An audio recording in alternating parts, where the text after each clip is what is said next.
Welcome back to the channel, everybody. We got Coach Mike here. Today, we're going to be discussing the advantages of, the benefits of teaching and how it helps your jiu-jitsu game. This is actually Mike's idea, so I don't know if you want to start off. Yeah, so what we tend to notice here, we have a pretty big staff here right now with 4 locations and stuff. But I got brought on staff first back in 2013. And one thing that I noticed is when I started teaching, I got a lot better on the technical side of things. And I didn't know if that was just a me thing. Maybe I was kind of being more of an athlete through like what I was doing prior, and then when I was starting to teach, I had to to explain the techniques, I had to explain why they worked, the way we wanted to do them, and what the concepts and goals were, and that kind of resonated with me, and maybe that kind of put me in more of a technical mindset for when I was actually doing it myself, right? And I noticed it helped me greatly. But I didn't know if that was an outlier, or if that would be the common case. And throughout now, staff of upwards of 30, 40, it seems to be the case in 100% of the cases. And I thought it would be a cool topic to touch on, because you have now been teaching for a while down here, and now you're really starting to step up your teaching to bringing on your own students and stuff like that, in addition to teaching classes and things of that nature. So I was wondering how you felt it impacted you as well. Sure. Yeah, absolutely. So one of the things that you touched on just now, understanding when you're cycling through say one particular technique or movement, one thing I've noticed is that different people, because everyone's body is different, everyone's mind is different, different people make different mistakes. And so once you have 10 people trying to learn the same technique, you then might get even 10 different looks at 10 different mistakes, wrong ways you can do it. So that by the time that technique appears for you in jiu-jitsu, you're like, oh, I know exactly how to do this, because I know I don't do it this way, I don't do this, I don't do this. I know 10 different ways that are wrong, and I know it guides me towards a path that is definitely going to work. Yes. Yeah. Oh yeah. So some other things, have you experienced this yet? So sometimes I'll be demonstrating a technique, right? And then I'll demonstrate it, we'll go out, we'll work on it, and I see maybe the whole class is, or a large enough portion of the class is kind of having difficulty in this one specific area, which makes me bring it back in. Hey guys, let's bring it back in. Let's take a look at this one specific detail I really want you to focus on. So this is where I see most people having trouble. And if we make this adjustment, it might help us out or whatever. Throughout that, have you ever had a student point out to you something you're doing that you didn't know you were doing? Absolutely. Yeah, I can't think of anything specifically, but I can. Someone, like you just said, so they'll be walking around the room. You're like, why isn't anyone getting this? And one person is getting it. You're like, look at them, and then they might say something like, oh, yeah, I should have said that to everybody. And it's like, all right, bring it back in. Yeah. I actually just had that situation. I've had that situation happen, a handful of times over the past 10 years. Wow, 10 years now. A handful of times, but one that just recently happened last week was the way that, after you hit a rolling cement mixer pass, the way that you hip heist yourself back up. Some people were struggling getting those hips over, and I just thought, it's a new motion. You got to kind of develop the core strength to do it, and you just got to rep it, and because we don't think anything of it, right? It's just okay, hip heist to your left, and it's just bloop, right? Not a thought in the world.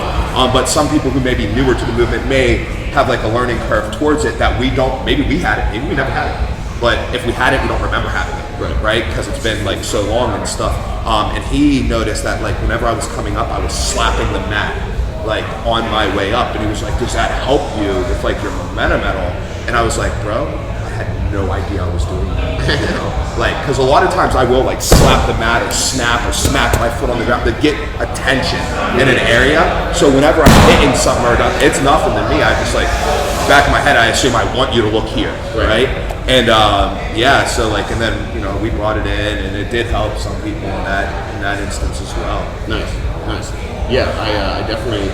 So another interesting thing. This is you can correct me. Feel free to go in the comments and correct me if I'm mixing this up. But the belt system, from what I understand in Brazilian Jiu-Jitsu, Helio Gracie initially was just had to indicate who is a teacher and who is not a teacher.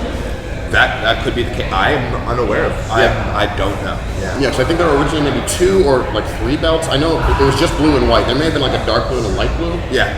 But one of them was a teaching belt, and so it didn't have anything to do with like ranking necessarily. It was more just like this person is a teacher, this person is a student.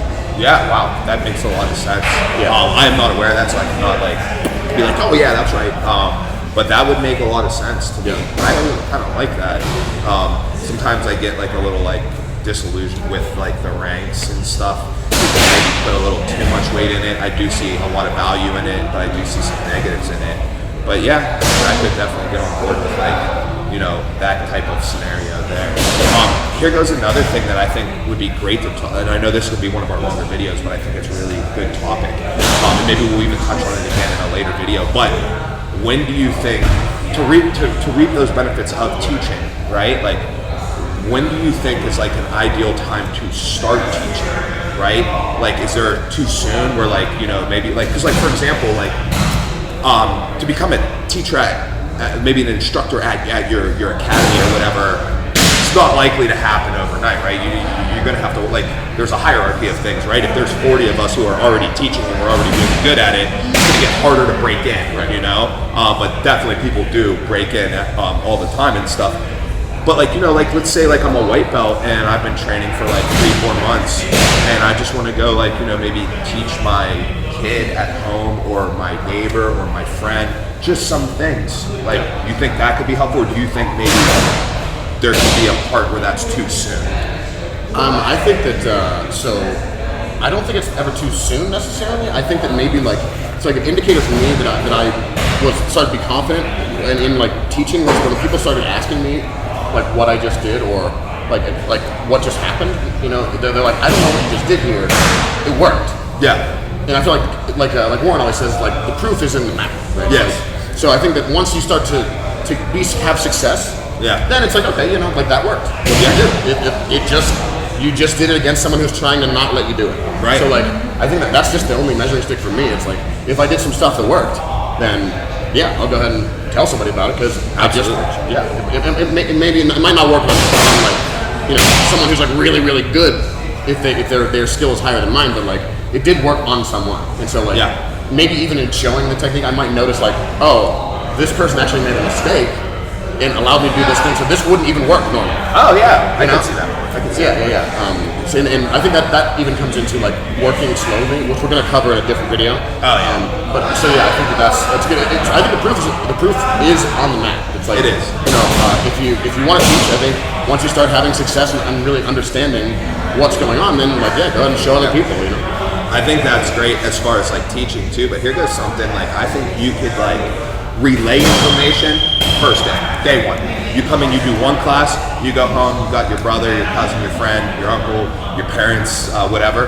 Just show them what you learned, right? Like not in that, maybe not like in the instance of like actually teaching them so they really learn it, but just being like, hey, like we learned this rear naked choke thing, and like so we would start here, and like some of the reasons we held like this, they said it would help keep our chest tight to their back, which makes it hard for them to get away from us. And then we did A, B, and C, and like that can help reinforce it to you. And like, you know, like the mental reps and stuff at home, and like, you know, in a way, like if you're showing somebody, right, like it's gonna definitely like resonate that with you. So like even like first day, like, you know, I wouldn't quantify it as like you going and teaching somebody, but maybe just like, you know, that kid comes home from school, hey dad, look what I learned in wood shop or whatever it is. Yeah. In fact, in the intro class, I teach on Fridays at 6 down here at Stout.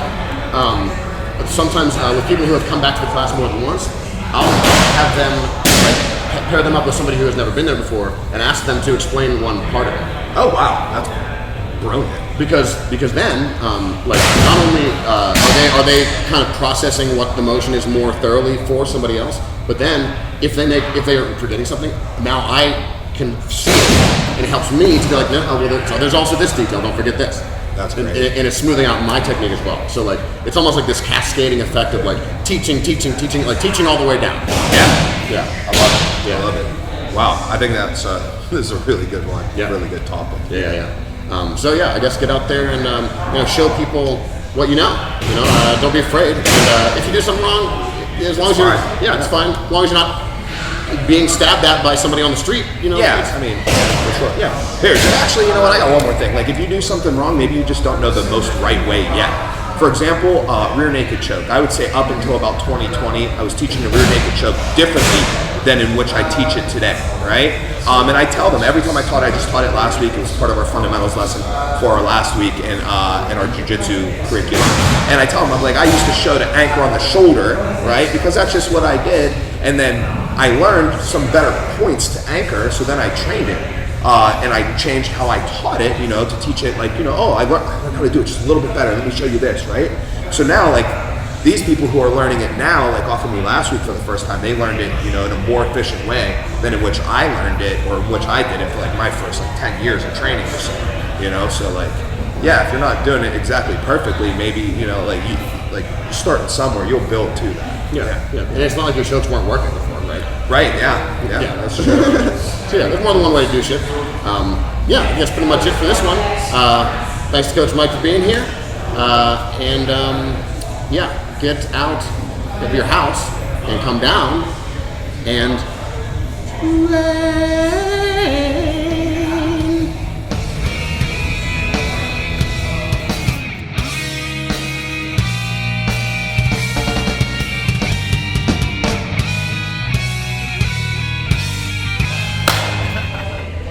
We got the audio from it. We didn't get the Pillsbury Doughboy thing.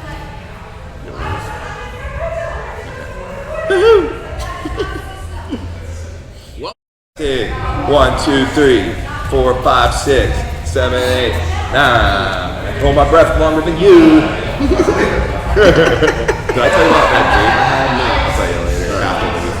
I didn't know I was gonna put a shirt on. Now I look like that. I was cold. You're ripped. I'm fat, dude. I was 199. Goals, you know. Been down with.